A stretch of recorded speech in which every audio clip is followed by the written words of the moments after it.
me parece como muy acertada la celebración del lector justo en el día del cumpleaños de Jorge Luis Borges. Hay que recordar que si bien él trascendió como escritor, fue de hecho uno de los creadores de ficciones más relevantes del siglo XX, no solo acá en la Argentina, sino en el mundo. Y digo más relevante y no quiero caer en el mejor o cuestiones de tipo valorativas, pero sí tuvo una enorme relevancia. En principio él se reivindicaba a sí mismo como un lector y utilizaba un adjetivo, y las palabras en Borges son de una precisión quirúrgica. Decía: yo soy ante todo un lector hedonista. Esto es, la lectura, la literatura para mí son ante todo fuente de placer, ¿no? de disfrute, de goce. Decía además algo muy lindo, muy simpático, que decía: el verbo leer no puede conjugarse en modo imperativo. No podés obligar a nadie a leer, porque equivaldría a decirle a alguien que sea feliz. No podés obligar a nadie a ser feliz. Y para él la lectura es de unas formas supremas de felicidad, de disfrute. Borges nunca escribió una novela, por ejemplo. Borges se metió en la galería de los narradores más importantes del siglo XX, habiendo escrito como máximo 10 carillas, 8 carillas, ¿no? En términos hablamos de literatura. Pero también Borges fue ensayista. Me gustaría acotar o hablar algo a propósito de eso. Fue escritor de prólogos, un brillante prologuista. Borges introducía como nadie las obras de otros. Y esto nos lleva, de nuevo, a la sagacidad de Borges como lector. Y también estaba el Borges oral, del cual desgraciadamente por ahí quedan pocos registros de buena calidad. Lo que sí podemos hacer es acceder a esas conferencias de Borges. Y pienso puntualmente en un volumen, en un libro que se llama Siete Noches. En esas 7 noches él les dedicó, en cada una de esas noches, se las dedicó al sueño, a la ceguera, al tiempo. Uno de los temas de Borges, una de las obsesiones, no sé si obsesiones, pero uno de los tópicos de los temas de Borges es justamente el tiempo.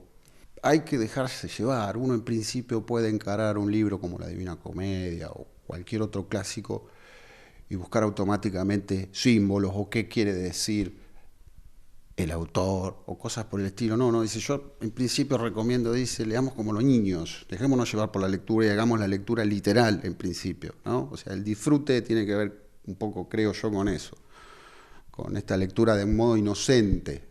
Si vamos a hablar de Borges, yo diría que lo más notable de Borges son las ficciones que él escribió en la década del 30 y la década del 40. Esto es ficciones que se divide a su vez, bueno, justamente en ficciones y El Jardín de los Senderos que se bifurcan, y luego creo en el año 49 el Aleph, ¿no?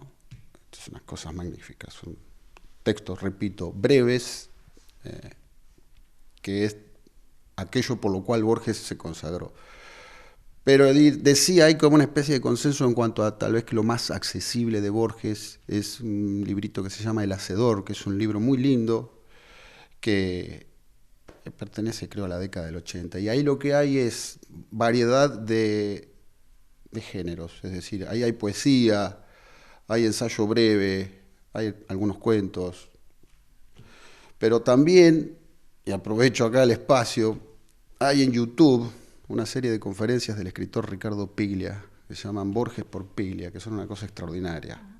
Hay un texto que es muy polémico, un texto de alguna manera nacionalista. De alguna manera no, es un texto nacionalista, porque Borges lo era. Borges, sobre todo el Borges de la juventud, el Borges autor de los ensayos, lo que hace y lo que sigue siendo absolutamente vigente era una defensa de hablar en argentino.